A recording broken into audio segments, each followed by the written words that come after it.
ಓಂ ಶ್ರೀ ಗುರು ಬಸವಲಿಂಗಾಯ ನಮಃ.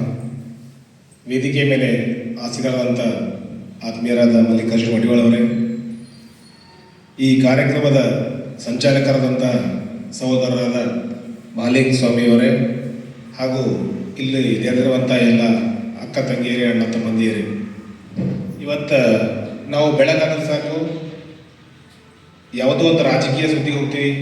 ಅಲ್ಲಿ ಆಕ್ಸಿಡೆಂಟ್ ಆಯಿತು, ಇಲ್ಲಿ ಆಕ್ಸಿಡೆಂಟ್ ಆಯಿತು, ಆ ಹಗರಣ ಆಯಿತು, ಈ ಹಗರಣ ಆಯಿತು ಅಂತ ಇಂಥ ಕಾರ್ಯಕ್ರಮಗಳಿಗೆ ಜಾಸ್ತಿ ನಾವು ಹೋಗ್ತೀವಿ. ಇವತ್ತು ಬೆಳಗ್ಗೆ ಫೋನ್ ಮಾಡಿದ್ರು ಮಹಾಲಿಂಗ ಸ್ವಾಮಿಯವರು, ಅಣ್ಣ ಇವತ್ತೊಂದು ಕಾರ್ಯಕ್ರಮ ಮಾಡ್ತಾ ಇದ್ವಿ, ನೀವು ಬರಲೇಬೇಕಂತ ಹೇಳಿದ್ರಲ್ಲ ಅಂತ. ಇಂಥ ಒಂದು ಕಾರ್ಯಕ್ರಮ ಬರೋದು ನಮ್ದು ಏನಾದರೂ ಪುಣ್ಯ ಅದು.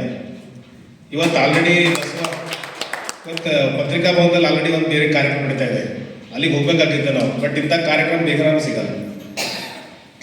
ಇವತ್ತು ಅಪ್ಪರಾವ್ ಸೌದಿಯವರೊಂದು ಬಿದ್ರಿ ಉತ್ಸವ ಅಂತ ಒಂದು ಕಾರ್ಯಕ್ರಮ ಮಾಡ್ತಾ ಇದ್ದಾರೆ. ಆ ಕಾರ್ಯಕ್ರಮದ ಏನಂತಂದ್ರೆ ಮುಂದಾಲೋಚನೆ ಇಟ್ಕೊಂಡು ಇವತ್ತೆಲ್ಲ ಅಲ್ಲಿ ಕಾರ್ಯಕ್ರಮ ನಡೀತಾ ಇದೆ. ಈಗ ಆಲ್ರೆಡಿ ಫೋನ್ ಮಾಡ್ತಾರೆ. ಅಂದರೆ ಇವತ್ತು ಈ ಕಾರ್ಯಕ್ರಮ ಕರೆದ್ರೆ ಇಲ್ಲಿ ಹೋಗ್ಲೇಬೇಕಾಯ್ತದ. ಈಗ ಬಸವಣ್ಣನವ್ರದ್ದು ಬಗ್ಗೆ ಹೇಳ್ಬೇಕಂದ್ರೆ ಭಾಳಷ್ಟು. ಬಸವಣ್ಣವ್ರದ್ದು ನಾವು ಅವರ ತತ್ವಗಳನ್ನು ಜೀವನದಲ್ಲಿ ಅಳಿಸ್ಕೊಂಡ್ರೆ ನಾವು ಪುನೀತರಾಗ್ತೀವಿ. ಅವ್ರ ಮಾರ್ಗದರ್ಶನದಲ್ಲಿ ಹೋದರೆ ನಾವು ಒಂದು ದಡ ಸೇರ್ತೀವಿ. ಇವತ್ತು ಇಷ್ಟೆಲ್ಲ ಇವತ್ತು ಮಹಾಲಿಂಗ ಸ್ವಾಮಿಯವರು ಸಮಯ ಕೊಟ್ಟು ಸಂಡೇ ಇಷ್ಟೆಲ್ಲ ಕಾರ್ಯಕ್ರಮ ಮಾಡ್ತಾ ಇದ್ದಾರೆ. ನಾವು ಈ ಕಾರ್ಯಕ್ರಮ ಸದುಪಯೋಗ ತಗೋಬೇಕು.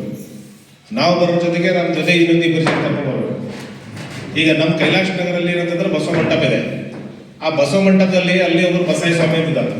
ಅವರು ಮಹಾಲಿಂಗ ಸ್ವಾಮಿಯವರಿಗೆ ಶನಿವಾರ ಸಾಯಂಕಾಲ ಆಯ್ತು ಸಾಕು ಎಲ್ಲರಿಗೆ ನಾಳೆ ಬರ್ರಿ. ಅಲ್ಲಿ ಸಂಖ್ಯೆ ಜಾಸ್ತಿ ಆಗಿದೆ ಭಾಳಷ್ಟು. ಅಲ್ಲಿ ಪ್ರತಿ ಸಂಡೇ ಏನಂದ್ರೆ 100 ಜನ ಸೇರ್ತಾರಲ್ಲಿ. ಅದಕ್ಕೆ ನಾವು ಯಾಕೆ ಇಲ್ಲಿ ಜನ ಸೇರಿಸ್ಬಾರ್ದು?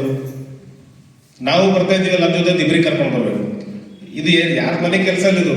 ನಮ್ಮ ಮುಂದೆ ನಮ್ಮ ಮಕ್ಕಳಿಗೆ ಸಮಾಜದಲ್ಲಿ ಏನಾದರೂ ತಿಳುವಳಿಕೆ ಇರಬೇಕಂತಂದ್ರೆ ಬಸವಣ್ಣರ ವಚನದಿಂದ, ಬಸವಣ್ಣರ ಮಾರ್ಗದರ್ಶನದಲ್ಲಿ ಇದು ಆಗ್ತಂತ ಹೇಳ್ಬೋದು. ಈಗ ನಾವು ಸಂಡೇ ಬಂತು ಅಂದ್ರೆ ಏನು ಮಾಡ್ತೀವಿ? ಬರೀ ಫ್ಯಾಮಿಲಿ ಟೂರ್ ಹೋಗ್ತೀವಿ. ಸ್ಯಾಟರ್ಡೆ ಪ್ಲ್ಯಾನ್ ಮಾಡ್ತೀವಿ. ನಾಳೆ ಸಂಡೇದಂದ್ರೆ ಮಕ್ಕಳನ್ನೆಲ್ಲ ಸೇರಿಸ್ಕೊಂಡು ಎಲ್ಲೋ ಗಾರ್ಡನ್ಗೆ ಹೋಗೋದು, ಎಲ್ಲೋ ಫಿಲ್ಮ್ ಹೋಗೋದು, ವಂಡರ್ಲಾಕ್ ಈ ಥರ ಹೋಗಿ ನಾವು ಟೈಮ್ ಪಾಸ್ ಮಾಡ್ತೀವಿ. ಆದರೆ ಇಂಥ ಈ ಒಂದು ಕಾರ್ಯಕ್ರಮ ಬೀದರಲ್ಲೇ ಮಾಡ್ತಾ ಇದ್ದಾರೆ ಮಹಾಲಿಂಗ ಸ್ವಾಮಿ. ಇಲ್ಲಿ ಬಂದು ಒಂದು ತಾಸು 11 ಗಂಟೆಯಿಂದ 12 ಗಂಟೆ ತನಕ ಮಾಡಿದ್ರೆ ನಾವು ಏನಂತಂದ್ರೆ ಈ ಕಾರ್ಯಕ್ರಮದಲ್ಲಿ ಏನಾಗ್ತದೆ ನಿಮಗೆ ಇಲ್ಲಿ ಸ್ವಲ್ಪ ತಿಳ್ಕೊಬೋದು ನೀವು. ಈಗ ನಾವು ಸಂಡೇ ಬಂತಂದ್ರೆ ಇಲ್ಲಿ ಇರ್ತೀವಿ ನೋಡ್ರಿ, ಯಾರ ಮನೆಗೆ ಎಲ್ಲ ಫ್ಯಾಮಿಲಿ ಹೊರಗಾರ ಫ್ಯಾಮಿಲಿ. ಅದಕ್ಕೆ ನಮ್ಮಲ್ಲೂ ಕೈಲಾಸ ನಗರದಲ್ಲಿ ಬಸವ ಮಂಟಪ ಇದೆ, ಅಲ್ಲಿ ನಾವು ಹೋಗ್ತೀವಿ. ಪ್ರತಿ ಸಂಡೇ ಹೋಗ್ತೀವಿ, ಅದು ಅರ್ಧ ತಾಸನ ಹೋಗ್ತೀವಿ. ಬಟ್ ಇವತ್ತು ಸಮಯ ಅಂದರೆ 10 ಗಂಟೆ 11 ಗಂಟೆಗಿದೆ, ಅಲ್ಲಿ 9 ಗಂಟೆಗೆ ಇದೆ. 9 ಗಂಟೆಯಿಂದ 10 ಗಂಟೆ ನಾವು ಅಲ್ಲಿ ಅಟೆಂಡ್ ಆಗಿ ಮತ್ತೆ ಬೇರೆ ಕೆಲಸ ಹೋಗ್ತೀವಿ.